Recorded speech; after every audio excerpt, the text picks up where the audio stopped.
చూస్తున్నది వి5 న్యూస్, మీకోసం మీ వంట. వైఎస్ షర్మిల గారు కాంగ్రెస్ పార్టీ పగ్గాలు చేపట్టిన తర్వాత అంటే అది మీకు ప్లస్, మీ తెలుగుదేశం పార్టీకి ప్లస్ అవుతుందా మైనస్ అవుతుందా? ఏమండి, కాంగ్రెస్ పార్టీ అనేది రాష్ట్రంలో లేదు అసలు. ఆవిడ వచ్చిన తర్వాత కాస్త కోస్తో ఎవరైతే సాంప్రదాయబద్ధంగా మొదటి నుంచి కరుడుగట్టిన కాంగ్రెస్ వాదులుగా ఉన్నారో, తెలుగుదేశానికి యాంటీగా ఉన్న వాళ్ళు ఉన్నారో, వాళ్ళ తెలుగుదేశానికి రాలేని వాళ్ళు ఎవరైతే ఉన్నారో వైఎస్ జగన్ పక్షాన్ని చేరారు. పక్షాన్ని చేరిన తర్వాత జగన్ గారిని వైఎస్ రాజశేఖర రెడ్డి గారి తాలూకు ఆలోచనతో ఉంటాడని అనుకున్నారు. అది కాదని వాళ్ళకి అర్థమైంది. ఇటు రాలేరు అటు పోలేరు అన్నట్టు వాళ్ళ కక్కలేక మింగలేక ఉన్నటువంటి నేపథ్యంలో షర్మిల గారు కాంగ్రెస్ పార్టీకి ఇక్కడ టేకప్ చేసింది. దాంట్లో ఏంటంటే ఎవరైతే ఆ పార్టీలో అక్కడ కాంగ్రెస్ నుంచి వైసీపీకి వెళ్ళి ఇమ్మడలేని వాళ్ళు ఉన్నారో వాళ్ళు వస్తే కొంతమందికి కంబ్యాక్ అవ్వచ్చు. మాకు ప్లస్ మైనస్ అంటే ఒకటండి, మా ఓట్ బ్యాంక్ మాకు ఉంది, ప్రజల బలం ఆశీర్వాదం ఖచ్చితంగా మాకు ఉండబోతా ఉంది. ఏమండి, ఆమె నేరుగా తెలంగాణలో పార్టీ పెట్టకుండా నేరుగా ఆంధ్రప్రదేశ్ లో పార్టీ పెట్టుంటే వేరే లెవెల్లో ఉండేది పరిస్థితి, డెఫినెట్ గా మారేది. అవును. అయితే ఇందులో క్వశ్చన్ ఏంటంటే చంద్రబాబు నాయుడు గారు స్క్రిప్టే షర్మిల గారు చెప్తా ఉన్నారు రాష్ట్రంలో అని చెప్పి వైఎస్ఆర్సీపీ నాయకులు అంటున్నారు. సిగ్గుండాలి వాళ్ళక. ఎందుకంటే రాజశేఖర రెడ్డి గారి ఇద్దరు పిల్లల్లో ఇతను 16 నెలల జైల్లో చెప్పకూడదు తింటున్నప్పుడు జగనన్న వదిలిన బాణాన్ని రాష్ట్రం అంతా తిరిగింది. 2019 ఎలక్షన్ కూడా బై బై బాబు అని ఒక పెద్ద క్యాంపెయిన్ చేసి స్టార్ క్యాంపెయినర్ గుండా పార్టీ విజయం కోసం పనిచేసినామా. 2024 ఎన్నికల కాడికి వచ్చేపటికి సొంత కుటుంబ సభ్యురాలు, పోనీ దూరం బంధువు కూడా కాదు, రక్తం పంచుకు పుట్టినటువంటి కుటుంబ సభ్యురాలు ఆమె చంద్రబాబు నాయుడు గారు స్క్రిప్ట్ ఇస్తే చదువుతుంది అని అంటున్నారంటే వీళ్ళ పరిస్థితి, వీళ్ళ కుటుంబ సంబంధ బాంధవ్యాలు, వీళ్ళ నాయకత్వం, వీళ్ళ నాయకుడు తాలూకు అవలక్షణాలు ఏ స్థాయిలో ఉన్నాయో అది వాళ్ళకి అర్థం చేసుకోవాలి. అంటే పాలిటిక్స్ కామన్ కదండి. అరే మరి పురంధేశ్వరి గారు ఉన్నారు, బీజేపీ అధ్యక్షురాలుగా ఉన్నారు. అంటే ఒకే ఫ్యామిలీలో ఒకే పార్టీలో కొనసాగాలని కూడా లేదు కదా. పురంధేశ్వరి గారు బీజేపీ ఉంది, అంతకుముందు కాంగ్రెస్ ఉన్నారు. డే 1 నుంచి వన్స్ డివైడ్ అయిన తర్వాత డే 1 నుంచి వెళ్ళిపోయారే. ఈమెలాగా తెలుగుదేశం కోసం వాళ్ళేం క్యాంపెయిన్ చేసింది లేదే పురంధేశ్వరి గారు, అప్పుడు లేదు కదా. ఈ ఇంత యాక్టివ్ రోల్ లేదు కదా. షర్మిల గారు ప్లే చేసిన రోల్ అప్పుడు లేదు కదా. అంటే షర్మిల గారు ప్లే చేయడానికి ఇంకో విషయం ఉంది కదా. ఎందుకంటే 16 నెలలు జగన్ గారిని జైల్లో పెట్టడం వల్లే కదా ఆవిడ రావాల్సి వచ్చింది. తర్వాత ఎలక్షన్ కి అవును ఆ కంటిన్యూషన్ ఇచ్చారు.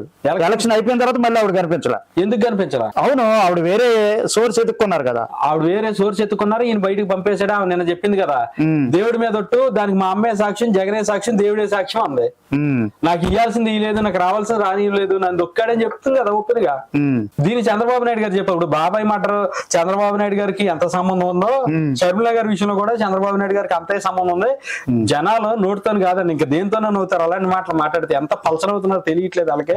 వాళ్ళు అలాగే మాట్లాడాలి, వాళ్ళు అలాగే ఉండాలి. ఎందుకంటే అదే మాకు కావాలి. పవన్ కళ్యాణ్ గారు ఫోటో పెట్టి బాక్సింగ్ చేస్తున్నారు, తగ్గుతున్నారు. అంటే మరి దాని సైకో అనకపోతే ఏమంటారు ప్రజాస్వామ్యంలో మీరు చెప్పండి. మత్తున్నవాడు, బుద్ధున్నవాడు, ఎవడన్నా తెలుగు గలవాడు, లేకపోతే అది ఎవరు ఏర్పాటు చేశారు అనుకుంటున్నారు మీరు? ఎవరు ఏర్పాటు చేస్తారు చెప్పండి? ఒక సభా ప్రాంగణంలో. ఎక్కడ సభ అది? ఆ నిర్వాహకులు అయి ఉండొచ్చు కదా. నిర్వాహకులు ఎవరు? శేషువా, అమల్ రాజా కాదు, ఇంకెక్సా జడ్డా, ఆ పార్టీ లీడర్స్ కదా. దానికి పార్టీలో కొంతమంది ఎవరు అటెండ్ అయ్యారు? ఉత్సాహం చూపించేవారు. దానికి ఎవరు అటెండ్? నేను కూడా అత్యుత్సాహం చూపించండి. పవన్ కళ్యాణ్ గారిని తిట్టబోతా ఉంటే నాన్న వాగని చంద్రబాబు నాయుడు గారిని నాపిరా లేదా? మరేంటి, నేను అదే చెప్తానండి. లీడర్ కి పరిమాలోడికి తేడా అదే. మీరు చూడండి, అవసరమైతే అమ్మా రోజమ్మా జగనన్న చెప్తున్నాడు బాగా బూతులు తిట్టు నువ్వు చంద్రబాబు నాయుడు, ఉమామహేశ్వరులు మాట్లాడిన వీడియో ఆడియో బయటకు వచ్చింది. వాళ్ళ జోగి రమేష్ చంద్రబాబు నాయుడు గారిని లేకపోతే ఆయన రఘురామకృష్ణరాజు గారిని తిడుతుంటే పక్క నవ్వి పిలిచి శబాష్ అని భుజం తట్టినటువంటి వాడు జగన్. మాట్లాడుతూ ఆవేశంగా మాట్లాడుతాను వద్దని ఆపి కంట్రోల్ చేసి మా విధానం అది కాదని చెప్పినప్పుడు చంద్రబాబు గారే. సరే, నెక్స్ట్ సంక్షేమానికి వెళ్ళిపోదాం. సంక్షేమ పథకాలు అనేక అమలు చేసాం. నెక్స్ట్ మా సంక్షేమ పథకాలే మా బలం, మేము నెక్స్ట్ గెలుపొందేది కూడా సంక్షేమ పథకాలే వలనే అని చెప్పి సాక్షాత్తు జగన్మోహన్ రెడ్డి గారు కూడా చెప్తా ఉన్నారు. వాటికి మీరు వ్యతిరేకమా అనుకూలమా? అసలు ఆయన ఎక్కడా చెప్పలేదు ఆ మాట. సంక్షేమం గురించి అసలు ఎక్కడా చెప్పలేదు. సంక్షేమమే బలం అని చెప్పలేదు. ఇంకా సజ్జల రామకృష్ణ గారు చెప్పారు, ఈ ఓటర్లు కాదు మా ఓటర్లు వేరే ఉన్నారని చెప్పారు. వాళ్ళ ఓటర్లు ఎవరనేది తిరుపతి బై ఎలక్షన్ లో బయటపడింది. మొన్న చూశారు కదా, కలెక్టర్ చిత్తూరు జిల్లాల కలెక్టర్ పరిస్థితి ఏమైందో చూసారు కదా. ఉరవకొండలో జడ్పీసీఈఓ పరిస్థితి ఏమని చూసారు కదా. వాళ్ళ బలం ఏంటంటే అది దొంగ ఓటర్లతో ఈ రాష్ట్రంలో నెగ్గుకొద్దామని ఆలోచనలు ఉన్నారు. ఈ సారాడు పప్పులే ఉడికేదానికి లేదు.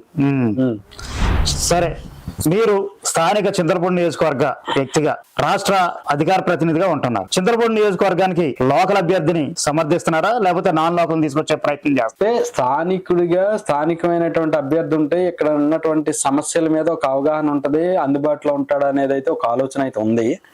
దానికి సంబంధించి కూడా అధినేతకి మా తాలూకు అభిప్రాయం కూడా చెప్పడం జరిగింది. తర్వాత ఆయన కూడా మాతో కొన్ని విషయాలు చెప్పినప్పుడు అల్టిమేట్ గా పార్టీ అధ్యక్షులుగా వారికి నిర్ణయాన్ని వదిలేసాం.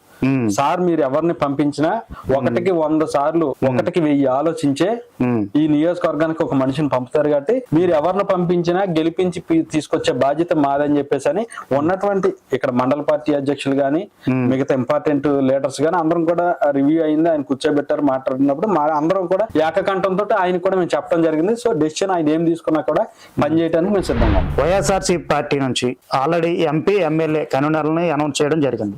దానిపై మీ కామెంట్స్ ఏంటి? జగన్ అనేటువంటి వ్యక్తి పరిపాలన బాగోలేదు అనడానికి ఇది బెస్ట్ ఎగ్జాంపుల్. ఎందుకంటే who are the custodian of the state, ముఖ్యమంత్రిగా ఈ రాష్ట్రానికి కస్టోడియన్ ఆఫ్ ది స్టేట్ గా ఉన్నటువంటి వ్యక్తి, అడ్మినిస్ట్రేటర్ గా ఉన్నటువంటి వ్యక్తి, ఆయన పరిపాలనలో ఇక్కడ బాగోలేదనేది ఆయన క్లారిటీ ఉంది కదా. ఎందుకంటే ఇప్పుడు నేను హెడ్ అండి, మీరు సబార్డినేట్, నేను చేసిందో లేదా నేను చెప్పిందో లేదా నేను మీకు ఇచ్చిన అవకాశాన్ని బట్టి మీరు పనిచేయగలుగుతారు. నేను ఏమీ చెప్పకుండా నేను ఏమి ఇవ్వకుండా మిమ్మల్ని కాళ్ళు చేతులు కట్టేసి కూర్చోబెడితే మీరేం పని చేయగలుగుతారు? చేయలేరు కదా. అలాగా ఇక్కడ స్థానికంగా ఉన్నటువంటి ఎమ్మెల్యే ప్రెస్ మీట్ పెట్టి మాట్లాడాడు, ఒక్క పెట్టి ఏడ్చాడు.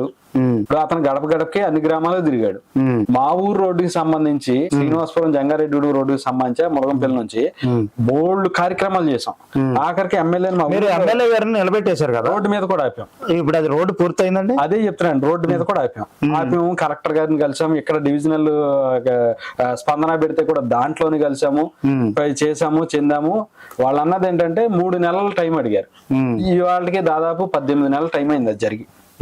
రోడ్డు పడగా చేయగా ఒక లేయర్ పోసి ఆపారు. ఇప్పుడు రండి, ఎవరైనా సరే అధికార పార్టీలో నాతోని పాటు రండి, మన ముందర ఒక లారీని పంపిద్దాం, ఏదైనా ఒక లారీని పంపిద్దాం, లేకపోతే ఒక ఆటోని పంపిద్దాం. ఆ ఎనమ్మాలు వచ్చేవాడు కనపడితే అడగండి. రాళ్లు లేచిపోయి దుమ్మంతా కూడా మంచు పొగగమ్మనట్టు కమ్మేస్తూ ఆ రాయి ఎవరికైనా స్లిప్ అయ్యి ఎక్కడైనా తగిలితే ఎంత ప్రమాదం జరిగిద్ది అనేటువంటి ఆందోళనలోనే భయంలో ఉన్నాం. మరి నువ్వు అతను కాంట్రాక్టర్ ఎవరన్నా బతులు నడుకున్నాడు, వచ్చాడు, ఫేజ్ పోసాడు, డబ్బులు ఇట్లేదు కాంట్రాక్టర్ కి, రెండో ఫేజ్ పోయట్లేదు. ముఖ్యమంత్రి గారు ఆ శాఖ పనిచేస్తే కదా ఆ కాంట్రాక్టర్ డబ్బులు వచ్చేది, డబ్బులు వస్తే కదా రెండోసారి పని చేస్తాడా? అవును, కంప్లీట్ చేయగలుగుతాడు. తప్పు ఎవరిది ఇక్కడ? ఎమ్మెల్యేదా? బిల్స్ అవ్వాలి కదా, అంతే కదా. అవును. సో పరిపాలన ఎవరిది అస్తవ్యస్తంగా ఉంది? ఎమ్మెల్యేలు నువ్వు మార్చడం కాదు, జనాలు నిన్ను మార్చడానికి సిద్ధమై ఉన్నారు. ఇదైతే రాసి పెట్టుకోండి.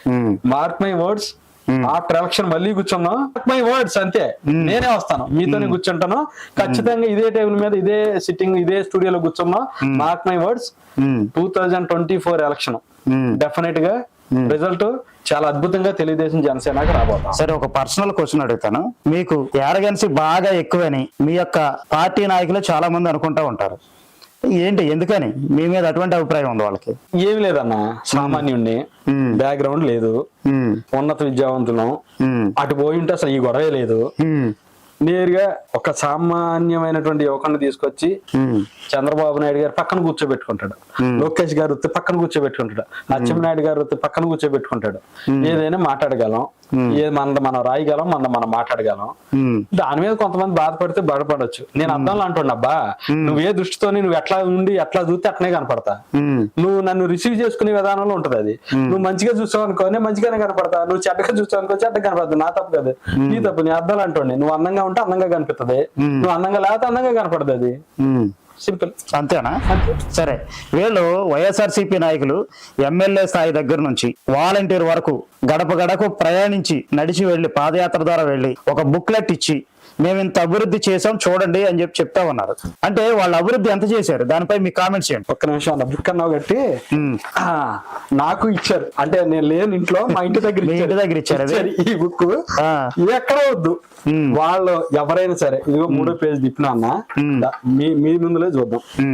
ఇళ్ల నిర్మాణం, పేదలకు ఉచితంగా భూ పట్టాల పంపిణీ మరియు ఇళ్ల నిర్మాణానికి ఆదేశాయి. 75,000 కోట్ల విలువైన 31 లక్షల ఇళ్ల పట్టాలు, 22 లక్షల ఇళ్ల నిర్మాణం. ఓకేనండి. జగన్మోహన్ రెడ్డి గారి స్టేట్మెంట్ గుర్తు చేస్తాను మీకు. యాజ్ ఎ చీఫ్ మినిస్టర్ మీకు స్టేట్మెంట్ గుర్తు చేస్తా. భారతదేశ చరిత్రలో సువర్ణాక్షరాలతో లిఖించదగ్గ రోజు ఇది. 28 లక్షల ఇళ్లనే నేను పూర్తి చేయబోతా ఉన్నా, కట్టబోతా ఉన్నా, కట్టించిస్తా ఉన్నా. రూపాయి కూడా వీళ్ళతో లేకుండా కంప్లీట్ గా నేను కట్టించి వాళ్ళకి ఇల్లు ఇస్తాను. సెంటి భూమిలో సెంటున్నారా, సెంట్ అయితే అర్బన్, రూరల్ అయితే సెంటున్నారా కదా. ఇక్కడ ఎన్ని ఇచ్చాడండి? ఇది 4.5 ఏళ్ళు దాటింది కదా, ఎలక్షన్ ఇయర్కి వచ్చాం కదా, 4 సంవత్సరాలు 8 మాసాలు అవుతుంది కదా, 22 లక్షల నిర్మాణం అన్నాడు. చూపించండి నాకు. విద్యా దీవెన, వసతి దీవెన ద్వారా పూర్తి ఫీజు రియంబర్స్మెంట్. 26 లక్షల మంది విద్యార్థులకు 15,000 కోట్ల లబ్ధి. నెంబర్ 1. విద్యార్థులకు 75% హాజరు ఉంటే ప్రతి ఏటా 15,000 ఆర్థిక సాయం. 44 లక్షల మంది తల్లులకు 26,000 కోట్ల లబ్ధి. దీని మీద కూడా నేను ఛాలెంజ్ చేస్తున్నాను.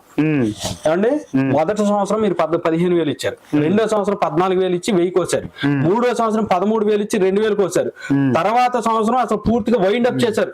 ఎక్కడ మీకు మార్చారు? ఎప్పుడు జనవరిలో ఇచ్చే డబ్బులు జులైకి మార్చారు. 1 ఇయర్ పోయింది.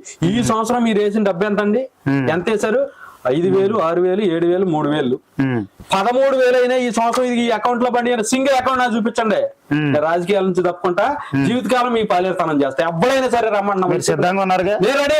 వైసీపీలో ఉత్గా ఆకులు పాకులు వద్దు నాకు. ఎమ్మెల్యే క్యాండిడేట్ తీసుకొస్తారా, ఎంపీ క్యాండిడేట్ తీసుకొస్తారా, లేకపోతే వాళ్ళ స్టేట్ బాడీలో ఎవరన్నా తీసుకురండి, నేను రెడీ. ఇందులో ఈ బుక్ లో వేసినాయి. ఇదిగోండి, వృద్ధులు, వితంతులకు, వికలాంగులకు 3,000 వరకు సహాయం. 66 లక్షల మంది పింఛన్దారులకు 77,000 కోట్ల లబ్ధి. 66 లక్షల మందికి ఎక్కడిస్తున్నారో చూపించమన్నమాట. అంటే ఇదంతా అబద్ధం అంటారు మీరు? నేను చాలా చేస్తా కదా, కాదని ప్రూవ్ చేయమనండి. ఎవరు నేను వచ్చి రెడీ. ఎవరు వచ్చినా నేను మళ్ళీ చెప్తాను, మీరు ఎవరన్నా వస్తే అంటే ఊరికే రోడ్డు మీద తిరిగి తీసుకొచ్చి కూర్చోబెడితే రాను కదా.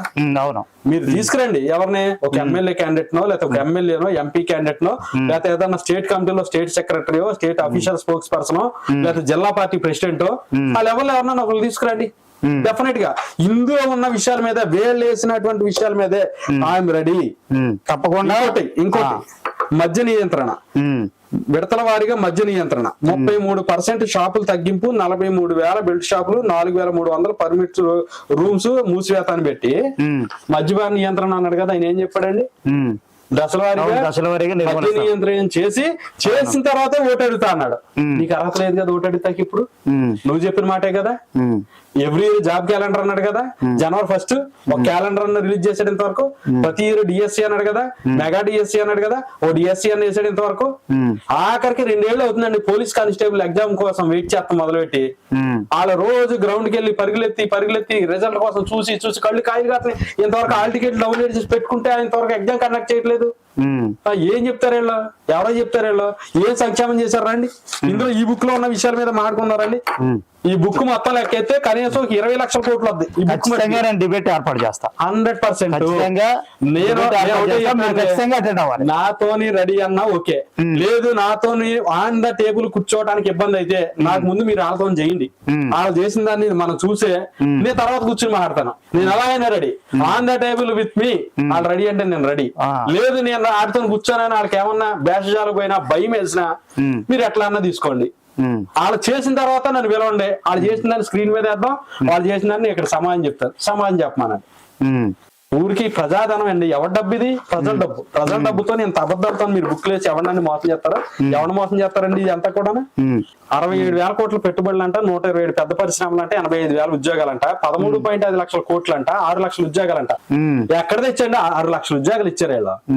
ఏంటి వాలంటీర్ ఉద్యోగాలా అండి?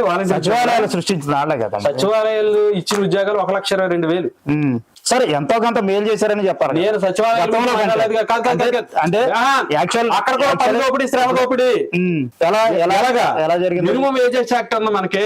ఏమంటే ఇప్పుడు మీకు ఒక ప్యూన్ ఉద్యోగం తీసుకోవాలనుకుంటే మినిమం 12,000, 16,000 సుప్రీంకోర్టు గైడ్ లైన్స్ ప్రకారం మీకు ఇయ్యాలా.